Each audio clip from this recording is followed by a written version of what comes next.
Повеќе од 100 пријави до Општинската комисија за проценка на штета од елементарни непогоди поднеле граѓаните на Кочани за утврдување материјални штети во простории за домување и во комерцијални објекти, што биле предизвикани од поплавата при неодамнешното невреме. По истекот на рокот за пријавување, што траеше до почетокот на минатата недела, во комисијата се евидентираат сите добиени барања. За голем дел од нив веќе е направен увид и записник на лице место. Најголем број од добиените пријави се однесуваат за штети кај поплавени приземни простории за живење и подрумски простории во куќи, како и за продажни и магазински простории во градскиот трговски центар. Има и пријави за 4 оштетени автомобили, за однесени потпорни ѕидови, како и за поплавување во јавни институции и стопански капацитети. Целата постапка за евидентирање се уште трае. Се разгледуваат и анализираат доставените докази и податоците од граѓаните кои ја пријавиле штетата, пошто ќе биде изготвен комплетен елаборат за состојбата, истакнуваат од Општинската комисија за проценка на штета. Според законската процедура, елаборатот ќе биде доставен до владата, односно до Комисијата за проценка и утврдување на висина на штета од елементарни непогоди. Од таму треба да се определи на кој начин и за колку барања ќе се постапува за евентуално обештетување. Поплавувањето на објектите и проблемите во функционирањето на комуналната инфраструктура во Кочани беа предизвикани на 24 јули од големото невреме со обилни врнежи од дожд и град, проследени со силни атмосферски електрични празнења. Од локалната самоуправа на Кочани веднаш упатија апел до сопствениците на објектите кои претрпеле штета од невремето да поднесат пријава до Комисијата за проценка. При тоа требаше да приложат копија од имотен лист или друг документ за докажување на сопственоста, како и фотографии од настанатата штета.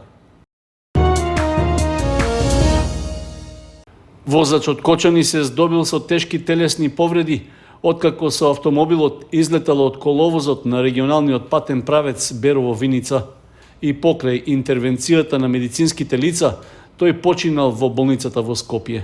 Според известувањето од Министерството за внатрешни работи, на 7 август околу 16 часот и 30 минути било пријавено во полиција дека на магистралниот пат Берово-Виница кај местноста Пекланска крстосница патничко возило од марката Опел со кочански регистарски ознаки, што го управувал 51-годишниот ЕМ од Кочани, излетало надвор од коловозот.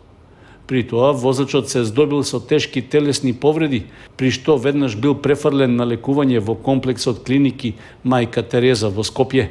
Сепак, како последица на повредите, на 8 август околу 3 часот и 30 минути тој починал. Од секторот за внатрешни работи информираат дека е направен увид од страна на увидна екипа од полициската станица во Виница.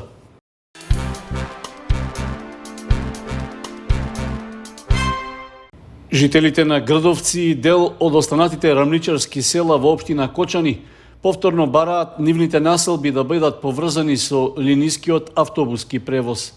Во иницијативата е наведено дека на тој начин ќе се обезбеди редовен, поевтин и полесно достапен превоз, особено за повозрасните.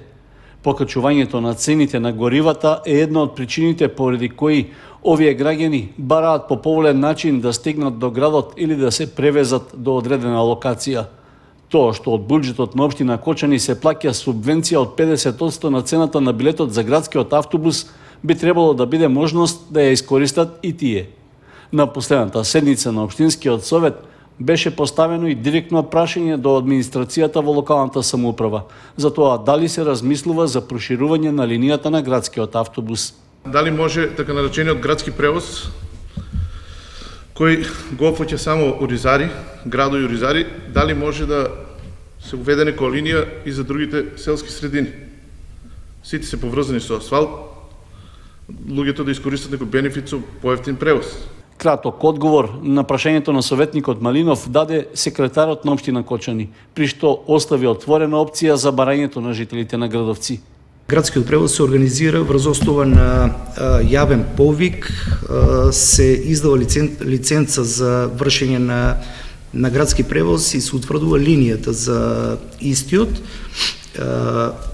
Значи, по завршување на ова јавна набавка, може да се изврши анализа и да се утврди потребата за градски превоз во другите населени места, доколку има потреба, може за наредна јавна набавка, може да се направи како две посебни линии. Значи, може секва комбинација да се направи. Ако е за добро на граѓаните, може да го направиме, ама по завршување на овој договор. Минатата година и жителите од Горни и Долни Подлог и Мојанци поднесоа писмено барање до општина Кочани за проширување на линијата на градскиот автобус до нивните населби. Барањето тогаш го подкрепија и со неколку стотини потписи, собрани со петиција. Во образложението на иницијативата наведоа дека на овој начин ќе се обезбеди достапен превоз на околу 1500 жители колку што живеат во трите населени места.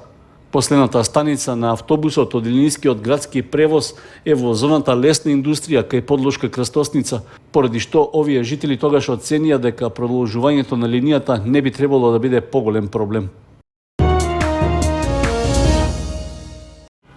Прашањето за изградба на мини хидроцентралата на Мала река кај браната Градче, што минатата година ја брануваше јавноста во Кочани и предизвика низа јавни припукувања и расправи во општинскиот совет, годинава воопшто не се споменува. Јавноста нема конкретни информации што се случува со постапката за изградба на овој инфраструктурен објект, откако лани во септември пропадна предлогот да се организира општински референдум на кој граѓаните треба да се изјаснат за или против хидроцентралата. Во меѓувреме беше најавено дека ќе се изготви и поднесе барање до надлежните државни органи да прекине постапката за градба на мини хидроцентралата, односно владата да ја преиспита одлуката за доделување на концесијата. Целта и тогаш, а и сега останува иста – да се заштити животната средина и биодиверзитетот на Мала река и на околината на браната Градче. Во образложението на писменото барање исто така беше нагласено дека се прифатени реакциите на граѓаните поединци, како и на здруженијата граѓани од општината кои јавно се произнесуа дека се против изградба на таков објект. Иако навидум прашањето за мини хидроцентралата на Мала река мирува, сепак Канал 8 има сознанија дека во општина Кочани се преземени активности за проектна програма за изработка на урбанистички план за локацијата на објектот. Јавноста за ова не е известена, иако е факт, отистанува прашање од општ и јавен интерес. Зошто од општинската администрација се молчи, останува нејасно. Барањата за одземање на концесијата и запирање на постапката за градба беа аргументирани со тоа што не се одржала јавна расправа за хидроцентралата, а давањето согласност од страна на општина Кочани во јули 2017 година, што го потпишал тогашниот градоначалник Радко Димитровски, представува правно нарушување на постапката. Дали активностите во општина Кочани што се преземани во изминатите месец-два значат повторно излегување пресред на инвеститорите, ќе треба да се обелодени јавно.